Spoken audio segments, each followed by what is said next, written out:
Hello guys, நாம இன்னைக்கு இதில் பார்க்க போகிறது இப்போ தமிழ் டப்பிங்கோட அவைலபிளாக இருக்கக்கூடிய ஒரு ஹாரர் காமெடி ட்ராமா தான் அபகைல். இந்த படம் எப்படி இருக்குது அப்படின்னு தான் இந்த உள்ள பார்க்க போகிறோம். ஸோ இந்த படத்தை பொறுத்தளவுக்கு ஒரு ஹாரர் காமெடியை எடுத்திருக்காங்கல்ல. ஸோ அதில் இந்த ஹாரர் காமெடி எந்த அளவுக்கு ஒர்க் அவுட் ஆயிருக்கு எல்லாத்தையுமே டீட்டெயில் இந்த வீடியோவில் பார்க்கலாம். அதுக்கு முன்னால் இந்த படத்தோட கதை என்ன அப்படிங்கிறத ஃபஸ்ட்டு பார்த்துருவோம். படத்தோட ஸ்டார்டிங்கில் ஒரு பணக்கார வீட்டு பெண்ணை ஒரு செட் ஆஃப் குரூப்பில் வந்து பார்த்திங்கன்னா கிட்னாப் பண்ணுறாங்க பிளான் பண்ணி. ஸோ அந்த குரூப்பை பொறுத்தளவுக்கு இந்த பெண் யார், இந்த பெண்ணோட அப்பா யார் அப்படிங்கிற எந்த ஒரு டீட்டெயிலும் இல்லை.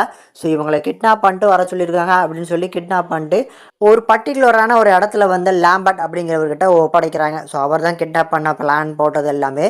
ஸோ இவங்ககிட்ட வந்து ஃபோன்லாம் வாங்கிக்கிட்டு இப்போ இந்த பொண்ணோட அப்பா கிட்டக்கு வந்து $50 மில்லியன் வாங்கிக்கிட்டு அதை ஷேர் பண்ணலாம் அப்படின்னு நினைக்கிறாங்க. பட் இந்த குரூப் நினச்சது ஒன்று, அங்கே நடந்தது ஒன்று அப்படிங்கிற மாதிரி தான் இங்கே நடந்து போச்சு.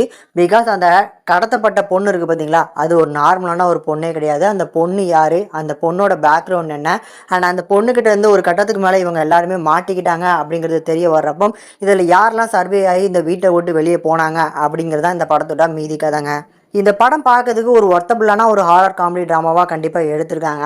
அதில் இந்த படத்தோட அந்த ஸ்டோரி பிளாட்டே கொஞ்சம் டிஃப்ரெண்ட்டாக ஒரு ஃப்ரெஷ்ஷான ஒரு ஃபீல் கண்டிப்பாக கிடச்சிது. தென் இந்த படத்தில் இருக்கக்கூடிய ஒரு முக்கியமான பாசிட்டிவ் அப்படின்னா கண்டிப்பாக பர்ஃபார்மன்ஸ் தான். அதில் அந்த குட்டி பொண்ணாக வருது பார்த்தீங்களா, வேம்பேரா.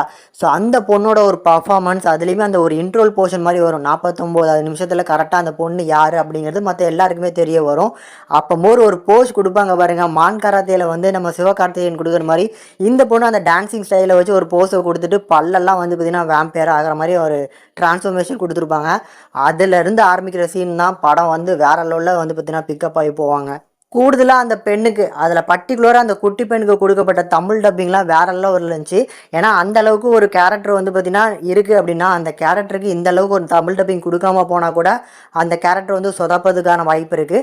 அந்த கேரக்டருக்கு ஏற்ற மாதிரினா ஒரு சூப்பரான தமிழ் டப்பிங் கொடுத்துருப்பாங்க. அந்த வாய்ஸ் ஓவரே உங்களுக்கு பிடிக்கும் அப்படிங்கிறது என்னோட பாயிண்ட் ஆஃப் வியூ.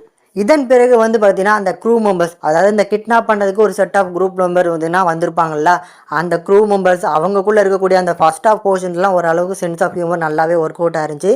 ஆனால் போக போக வந்து பார்த்தீங்கன்னா 1 by 1 வந்து அந்த வேம்பேர் ஆகிறது, அந்த போர்ஷன்ஸ்லாம் சூப்பராக பண்ணி கொடுத்துருப்பாங்க. அண்ட் ஆல்சோ அந்த இடங்களில் பேக்ரவுண்ட் சவுண்ட்ஸுமே நல்லா பின்னி எடுத்துட்டாங்கன்னு தான் சொல்லணும். இப்போ இந்த படத்தில் இருக்கக்கூடிய நெகட்டிவ் என்ன அப்படின்னா கொஞ்சம் ஸ்லோ பேன் தான். அதில் சொன்னல ஃபஸ்ட்டு 30 மினிட்ஸ் வந்து பார்த்திங்கன்னா கொஞ்சம் ப்ரிடிக்ட் பண்ணுற மாதிரியான ஒரு போர்ஷன்ஸாகவும் இருக்கும். அண்ட் ஆல்சோ வந்து ரொம்ப ஸ்லோ பேன். அந்த பொண்ணு வந்து ஒரு சாதாரண ஒரு பொண்ணு இல்லை அப்படிங்கிறது நம்ம போஸ்டரு ட்ரெய்லரு இதெல்லாம் பார்க்கும்போதே தெரிஞ்சு போச்சு.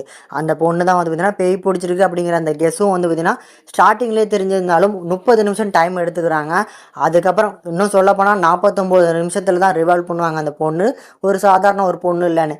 ஸோ அதுவே ஒரு பெரிய நெகட்டிவாக இருக்குது. இன்னும் கொஞ்சம் குயிக் வாட்சபிளாகவே முடிச்சிருக்கலாம் அப்படிங்கிறது என்னோட பர்சனல் தாட் ஒப்பீனியன். இருந்தாலும் ஒர்த் டு வாட்சபிளான ஒரு மூவி தான். கண்டிப்பாக ஒரு ஃப்ரெஷ்ஷான ஒரு படம் பார்க்குற ஒரு ஃபீல் கண்டிப்பாக கிடைக்கும். கண்டிப்பாக ட்ரை பண்ணி பார்க்கலாம். இந்த படத்தை ஃபேமிலியோட பார்க்கலாமான்னு கேட்டிங்கன்னா கொஞ்சம் வைலன்ஸ் காட்சிகள் அதிகமாக இருக்கிறனால தனியாக வந்து பார்த்து என்ஜாய் பண்ணுங்கள். இந்த படத்துக்கு நம்ம சேனல் ரேட்டிங்னு பார்க்கும்போது 5க்கு 3 வரைக்கும் ரேஷியோ கொடுத்துரும். ஒரு ஒர்த் டு வாட்சபிள் கண்டிப்பாக ட்ரை பண்ணி பார்க்கலாம்.